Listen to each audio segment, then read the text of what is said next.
I request the Minister for Legislative Affairs on behalf of the Chief Minister for Panchayat Raj and Minister for Health and move the motion. Honorable Speaker, sir, on behalf of Honorable Chief Minister, Minister for Panchayat Raj and Minister of Health, I beg to move that the sub-rule 4 of Rule 90 and Rules 97, 98 and second proviso to 99 of Rules of Procedure and Conduct of Business in Telangana Legislative Assembly may be suspended. Under Rule 358 of the said rules for the time being, in application to 1. Telangana Municipalities Third Amendment Bill 2025, 2. The Telangana Panchayat Raj Third Amendment Bill 2025, 3. The Telangana Allopathic Private Medical Care Establishment Registration and Regulation Repeal Bill 2025 listed in the agenda for today, that is the 31st August 2025, for its introduction, consideration and passing. Motion moved.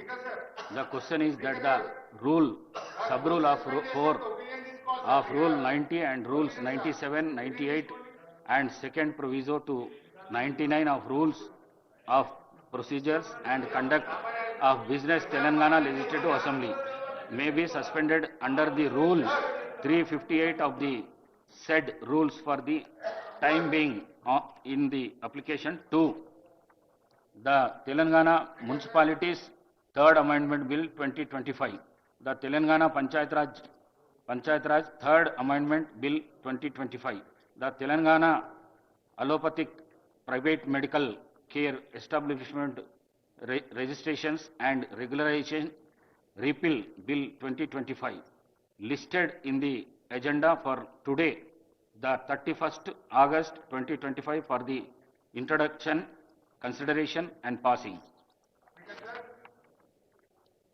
Those who are for the motion, please say ayes. No. Those who are against, please say no. Ayes have it, ayes have it. The motion is carried and the sub-rule 4 of Rule 90 and Rules 97, 98 and second proviso to 99 are suspended for the time being in its application for the aforesaid bills.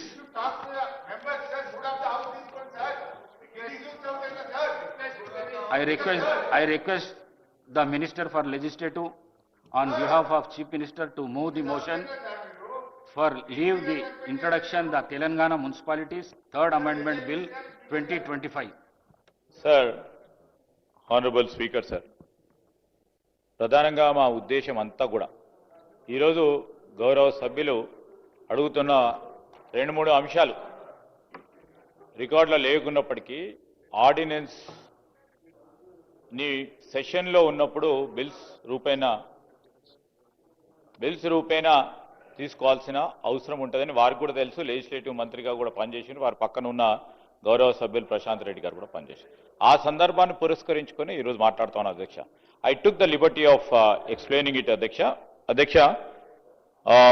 Honorable Speaker, sir, on behalf of Honorable Chief Minister, I beg to move for leave to introduce the Telangana Municipalities Third Amendment Bill 2025. Motion moved. The question is that the Telangana Municipalities Third Amendment Bill 2025 be introduced. Those who are for the motion, please say ayes. Those who are against, please say no. Ayes have it, ayes have it. The motion carried and bill is introduced. I request the Minister for Legislative to move the motion for taking into consideration of the Telangana Municipalities Third Amendment Bill 2025. అధ్యక్ష, ఈరోజు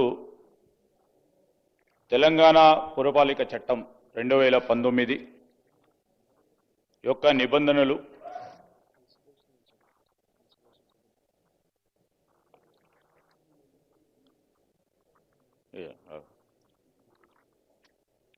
Adhyaksha. Honorable Speaker, sir, I beg to move for taking into consideration of the Telangana Municipalities Third Amendment Bill. Motion moved. Now, discussion on consideration of the bill.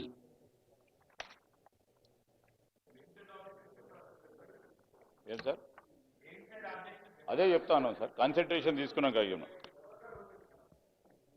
అధ్యక్ష ఈరోజు తెలంగాణ పురపాలిక చట్టం 2019 యొక్క నిబంధనలు ఎన్నుకోనబడ సభ్యులు చైర్పర్సన్లు మరియు హైదరాబాద్ మహానగర పురపాలక కార్పొరేషన్ మేయర్తో పాటు సహ మేయర్ పదవుల్లో షెడ్యూల్ కులాలు షెడ్యూల్ జాతులు మరియు వెనుకబడిన తరగతుల సీట్లను ప్రత్యేకించుటకు అట్టి సీట్లలో 3వ వంతు మహిళలకు ప్రత్యేకించుటకు పొందుపరచబడిన అధ్యక్ష షెడ్యూల్ కులములకు మరియు షెడ్యూల్ జాతులకు రిజర్వేషన్లు వారి సంబంధిత జనాభా నిష్పత్తికి అనుగుణంగా వెనుకబడిన తరగతులకు రిజర్వేషన్ల మొత్తం శాతం పట్టణ స్థానిక సంస్థల్లోని మొత్తం సంఖ్యలో 50% మించరాదని షరతులకు లోబడి ఉంది అధ్యక్ష తెలంగాణ ప్రభుత్వం రాష్ట్రంలో కుటుంబాల యొక్క ప్రస్తుత పరిస్థితికి అనుగుణంగా సమగ్రమైన మరియు శాస్త్రీయమైన డేటాను సైంటిఫిక్గా పొందటానికి ఒక విశిష్టకరమైన సామాజిక ఆర్థిక విద్యా ఉపాధి రాజకీయ మరియు కుల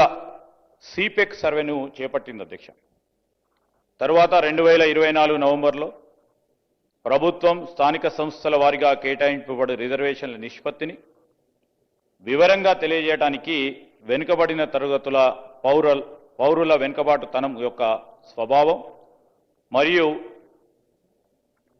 వారి ప్రత్యేకించి స్థానిక సంస్థల్లో వారి ప్రాతినిధ్యం గురించి సమకాలీనమైన ఖచ్చితమైన నిర్ధారించి విచారణ చేయటకు ఒక ప్రత్యేక కమిషన్ను కూడా ఏర్పాటు చేసింది అధ్యక్ష ఇంకనూ ప్రభుత్వం ఇతర విషయాలకు సంబంధించి సామాజిక విద్య మరియు ఆర్థిక వెనుకబాటుతనం గురించి అదేవిధంగా సరైన ప్రాతినిధ్యం లేకపోవటం ప్రతిపాదికగా చేసుకొని స్థానిక సంస్థల్లో వెనుకబడిన తరగతులకు రిజర్వేషన్లకు సిఫార్సు చేయడానికి 2024లో చేసిన సామాజిక ఆర్థిక విద్య ఉపాధి రాజకీయ మరియు సిపెక్ సర్వేతో పాటుగా ఇతర సంబంధిత సామగ్రి నుండి వచ్చిన డేటాను అధ్యయనం చేసి మరియు లోతుగా విశ్లేషణ చేసి ఏకసభ్య కమిషన్ ఏర్పాటు చేయడం జరిగింది అధ్యక్ష మరి కమిషన్ నిర్ధారిత పూర్వకమైన సాక్ష్యం విశ్లేషిస్తూ రాష్ట్రంలోని మొత్తం సామాజిక ఆర్థిక పరిస్థితుల్లో పోలిస్తే వెనుకబడిన తరగతుల వెనుకబాటుతనం ఇంకా కొనసాగుతుందని తెలుపుతూ తన నివేదికను 2025 మార్చిలో సమర్పించింది తన అనుగుణంగా కమిషన్ వెనుకబడిన తరగతులకు విద్య ఉపాధి మరియు ప్రత్యేకించి స్థానిక సంస్థల్లో రాజకీయ ప్రాతినిధ్యం గురించి 42% రిజర్వేషన్కు సిఫార్సు చేసింది అధ్యక్ష ప్రభుత్వం పై పేర్కొన్న నివేదికను మరియు సిఫార్సులను వెనుకబడిన తరగతుల పౌరుల జనాభాను దృష్టిలో ఉంచుకొని మరియు వారి జనాభా నిష్పత్తికి అనుగుణంగా సరైన ప్రాతినిధ్యం లేకపోవటం వాటినన్నిటిని కూడా జాగ్రత్తగా పరిశీలించిన తర్వాత స్థానిక సంస్థల్లో ప్రస్తుతం ఉన్న రిజర్వేషన్లను వాటి స్థాయిని పెంచడానికి అవసరమని ప్రభుత్వం నిర్ణయించింది అధ్యక్ష భారత రాజ్యాంగంలోని ఆర్టికల్ 243వ యొక్క క్లాస్ 6 ప్రభుత్వానికి వెనుకబడిన తరగతుల పౌరులకు అనుకూలంగా ఏదైనా పురపాలికలో ఏవైనా సీట్లు లేక పురపాలికలలో చైర్పర్సన్లు పదవులు ప్రత్యేకించి నిబంధనలు చేయడానికి వీలు సంకల్పిస్తోంది అధ్యక్ష పై తెలిపిన లక్ష్యాన్ని ముందుకు తీసుకెళ్లడానికి ప్రభుత్వం తెలంగాణ పురపాలికల చట్టం 2019ని తగు విధంగా సవరించడానికి నిర్ణయించింది అధ్యక్ష ప్రతిపాదిక సవరణ వెనుకబడిన తరగతులకు అనుగుణంగా పట్టణ స్థానిక సంస్థలైన పురపాలికలో ఎన్నుకోబడ్డ సభ్యులు చైర్పర్సన్లు మరియు పురపాలక కార్పొరేషన్లోని మేయర్ సీట్ల రిజర్వేషన్ల స్థాయిని సముచితంగా కల్పించడానికి రాష్ట్ర ప్రభుత్వం వీలు కల్పిస్తూ ఈ బిల్లుపై నిర్ణయం విషయంలో అమలు చేయడానికి మరి ఉద్దేశించబడ్డది అధ్యక్ష ఈరోజు అధ్యక్ష ఎప్పుడు లేని విధంగా ఏ రాష్ట్రంలో కూడా తీసుకొని ఒక విప్లవాత్మకమైన ఒక నిర్ణయం ప్రభుత్వం బలహీన వర్గాలకు సంబంధించి మరి ఏ ప్రభుత్వం చేయలేని, ఎప్పుడు ఎక్కడ కని విని ఎరగని రీతిలో సైంటిఫిక్ డేటాను సమీకరించడం, ప్లానింగ్ కమిషను ఓ పక్షాన, అదేవిధంగా బలహీన వర్గాలకు సంబంధించిన డిపార్ట్మెంట్ ఇంకో పక్షాన, రాష్ట్ర ప్రభుత్వం ముఖ్యమంత్రి రేవంత్ రెడ్డి గారి ఆధ్వర్యంలో ఈరోజు రాష్ట్ర ప్రజలకు మేము ఇచ్చిన హామీ మేరకు 42% ఓబీసీలకు రిజర్వేషన్ కల్పించాలనే ఆలోచనతో పాటు ఆచరణలో పెట్టాలని ఒక సంకల్పిత భావంతో మేము ఈరోజు మరి బిల్లు రూపేణ 42% మున్సిపల్ పరిధిలో ఉన్న స్థానిక సంస్థల్లో అన్నిట్లో కూడా 42% రిజర్వేషన్ని అమలు చేయాలని మేము మా ప్రభుత్వం రాకముందు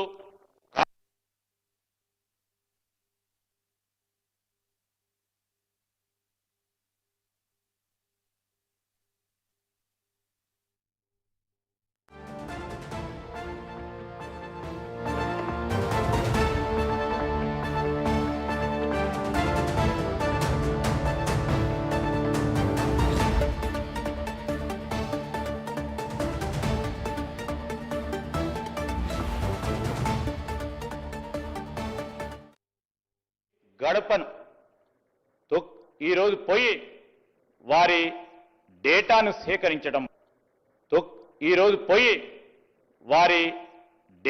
సేకరించడం, వారి విషయ సేకరించడం అంటే చిన్న పని కాదు అధ్యక్ష. ఏదో ఆషామాషిగా చేసి మేము ఈ సర్వే చేశాం, దాన్ని ఉపయోగించుకోవాలని చేయలేదు. ఈరోజు తరతరాలుగా బలహీన వర్గాలకు సంబంధించిన అభ్యున్నతి, వారి అభివృద్ధికి సంబంధించి ఎన్ని ఇబ్బందులు వచ్చినా ముందుకు పోవాలనే ఒక నిర్ణయంతో ముఖ్యమంత్రి గారు, అదేవిధంగా మా కేబినెట్కి సంబంధించిన సహచరులు, ఈరోజు ప్రభుత్వం పరంగా మా నాయకుడు ఈ రాహుల్ గాంధీ గారి నిర్ణయం యావత్ దేశంలోనే బలహీన వర్గాలకు సంబంధించి 42% రిజర్వేషన్ అమలు చేసి తీరుతాము అని చెప్పిన మాటకు అనుగుణంగా ఈరోజు మేము ఈ విధమైన ఒక నిర్ణయం చేసి బిల్లు రూపేణ ప్రవేశపెడతా ఉన్నాం. అందరూ కూడా బలహీన వర్గాలకు సంబంధించి